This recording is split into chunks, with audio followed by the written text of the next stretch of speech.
They say that everyone's life is comparable to different card games. Mine, for example, is like solitary.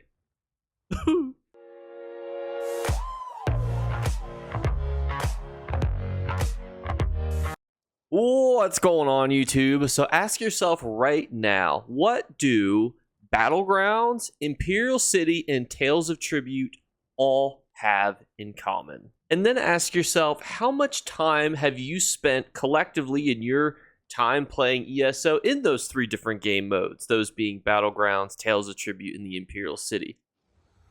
And those are three game modes that I'm specifically focusing on for this video to compare to Tales of Tribute, because likely you have spent significantly more time doing the former two activities than you have doing Tales of Tribute.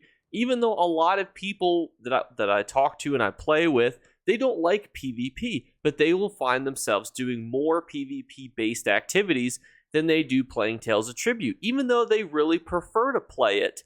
And that's what we really need to break down in this video, because ever since Tales of Tribute has been announced, it has been wholly controversial. So we're going to break down its history, we're going to break down how we can fix it, and really where it falls short compared to other game modes.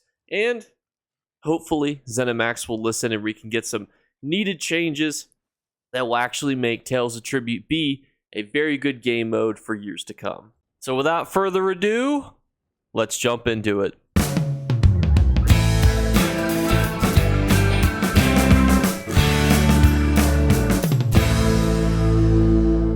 The date was April 14th, 2022. And your boy was still editing videos on his phone, and the Elder Scrolls Online developers gave us our first look at Tales of Tribute, and it was mixed reception at best, negative reception at worst. But why is that? A lot of games have card games. Fallout even has a card game. Why were people so negatively impacted by this game being announced? And I think it wasn't the game itself, it was what the game wasn't. And you might think to yourself, well, how did we know? We didn't even know really what the gameplay was, the reward scheme, all those other things at that time.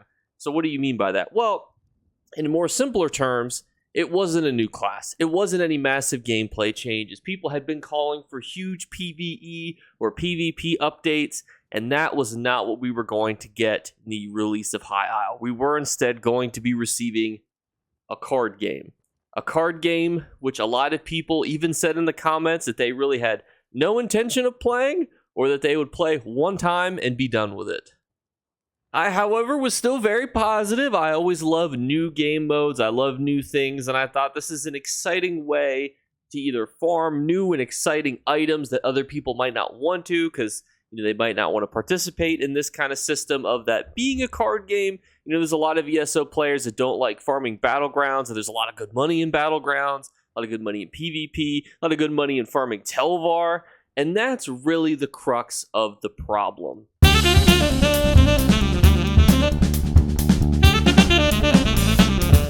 And what do I mean by that? And I mean that anyone watching this video right now can farm AP and become a millionaire on ESO, or they can farm Telvar and they can become a millionaire on ESO.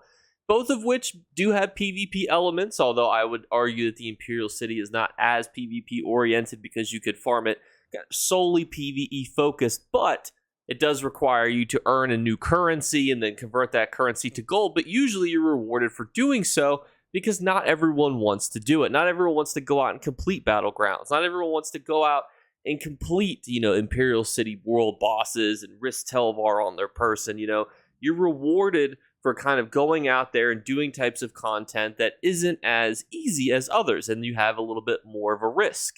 You're risking your time, because if you're in Battlegrounds, for those of you who don't know, if you're not first or second place, you get significantly less rewards. You get more points based on how many points you scored. In the Imperial City, if you die, you lose half your Telvar that you have on your inventory. Please put your Telvar in your bank. And now compare the amazing Telvar vendors and AP vendors that the Elder Scrolls Online has to Tales of Tribute. What are the great rewards that you can receive by doing this game that's going to probably take you upwards of 20 to 30 minutes per? Well, you're going to get a handful of crafting materials, and if you're lucky, you might get a furniture piece that's worth 50 to 100,000 gold. If you're lucky, like 1 in 100 type lucky. And that's the real crux of the problem. Now, a lot of you may have noticed that I went into the next version of this video focusing on rewards and not gameplay. Because, yes, gameplay is important, and we'll talk about the basics of it in this next portion. But here's the important part. Players will farm things that are hard, meticulous, and competitive if the rewards are good. For example, people like to farm trials and do PvP, yes, because the gameplay is fun, but also because there are generally good rewards to go with it. The best rewards that Tales of Tribute has to offer is a handful of transmute crystals, which you can easily get well faster doing any other transmute crystal farm. Or you can get furnishings that might be worth, tens of thousands of gold if you're exceptionally lucky. And mind you have to win to get that boosted luck.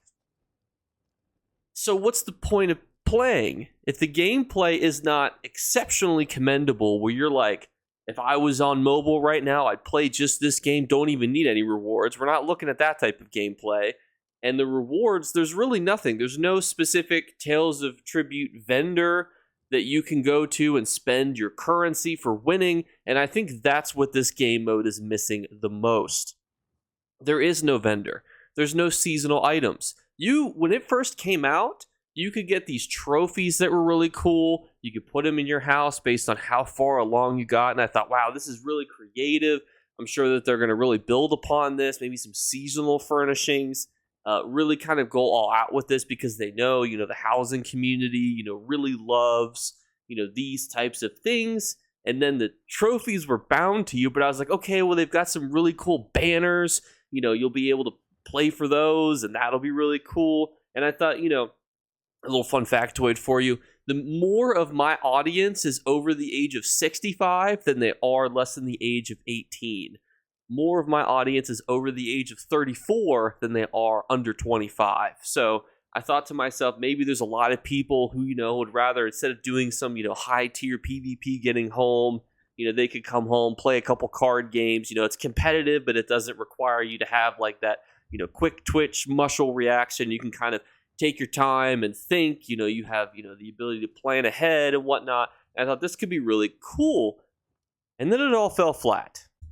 And for me, it was very simplistic. You guys asked me, what are your daily routines? What do you like to do when you load up ESO?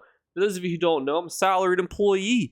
I get home from work at varying hours of the day with varying time capacities to play the game. I like to really dedicate my time on ESO to what I think is fun and what is rewarding. So when I'm making updated guides on what you guys should do when you log in, if you have X amount of time, my thought was, where would I put Tales of Tribute on this? And then I thought to myself, why do I play Tales of Tribute? And that's never a question that you want to ask yourself on a game mode that was supposed to be a new essential feature. Every other feature in this game I can suggest.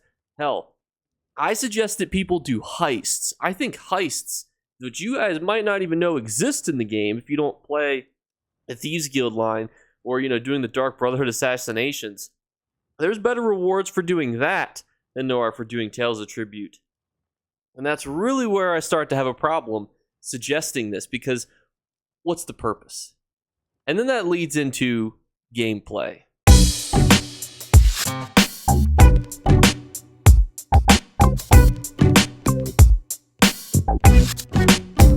And I'll give Tales of Tribute some early credit. I think that how they balance this card game is actually fairly good. Picking different patrons that you guys can both pull from, you can think of all the decks that you see on screen as 4 separate decks that each of you and your opponent get to pick 2 of, and then you split those cards. So if you got upgraded cards, which, fun fact, most people probably don't even know that you can get upgraded cards, you and the opponent have the ability to get those cards.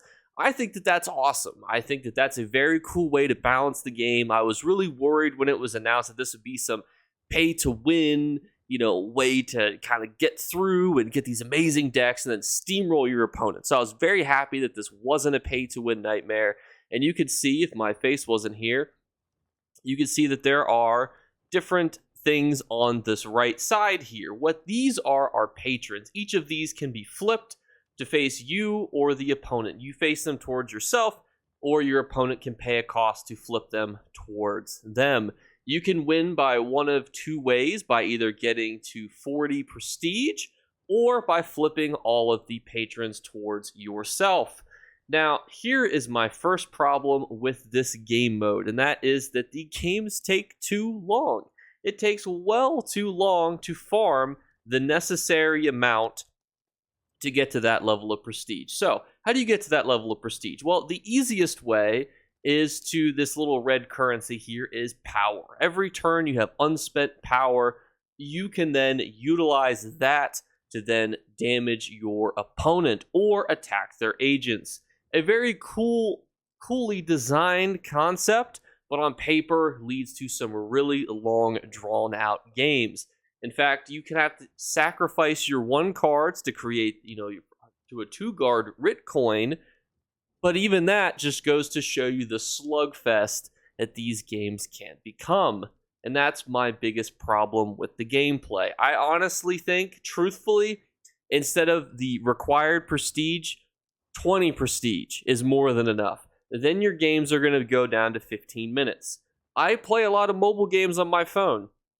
I think the biggest way that a mobile game succeeds is if you can go on a break at lunch or, off to the toilet, I guess, while you're at work, and you can play a card game or you can play a game mode of whatever game you're playing. For example, I play Marvel Snap a lot. The Marvel Snap games are usually on average 3 to 5 minutes. If Tales of Tribute was 3 to 5 minutes, that would be phenomenally better. Now, let's look at Battlegrounds. How long is an average Battlegrounds game? The average Battlegrounds game is 9 minutes. And when you factor in the fact that the rewards for one Battlegrounds game is better for potentially a 30 to 50 minute card game, we have a terrible balancing problem. And I think that's where either the total prestige needs to be looked at or the rewards need to be looked at, because we need significantly better rewards to be encouraged to farm this game or to just really have fun with it. I think that if you could make this the first person to get to 20 prestige, and now I should say too, if you and your opponent get to 20 prestige, each of you has until the next turn to pass pass or tie, your opponent, and that's pretty cool too. So it wouldn't just be, whoever goes first has this massive advantage. There is a little bit of balance to it, and I think that would be one of the key solutions to solve the gameplay.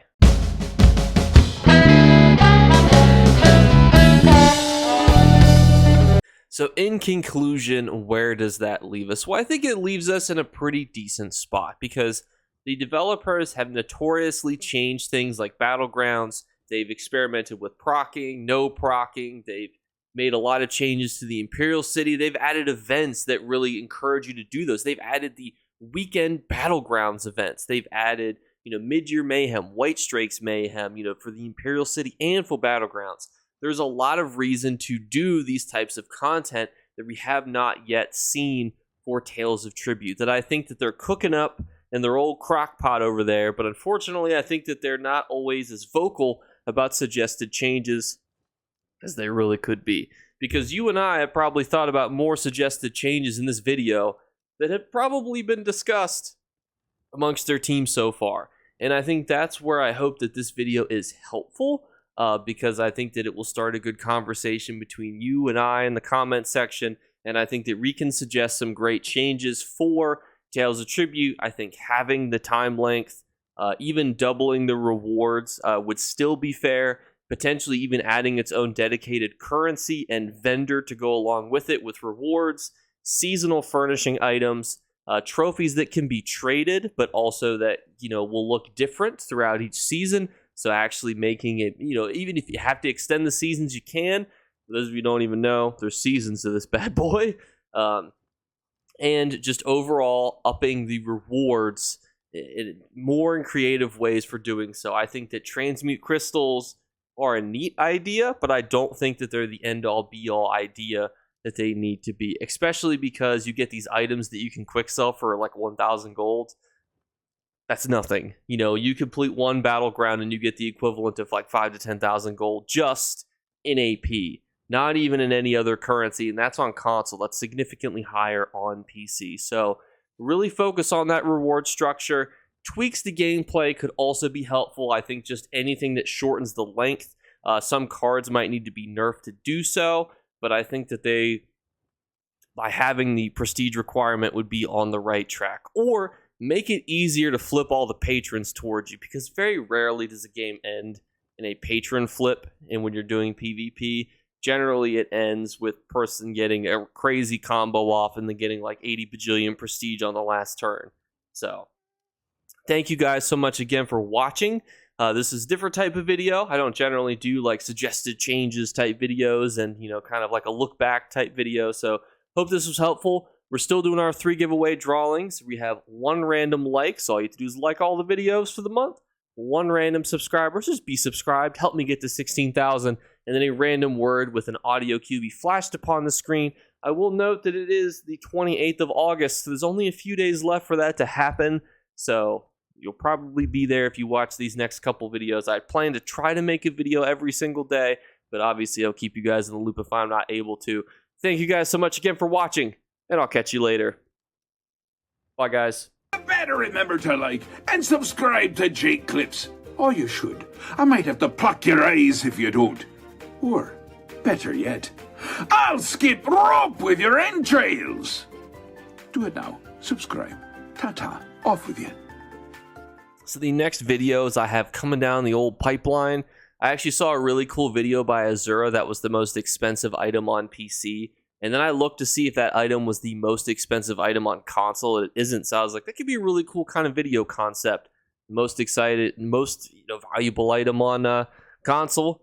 I thought that would be an interesting concept. Procking and no versus no procking, I kind of want to do a dedicated video on, so I'll probably do that as well.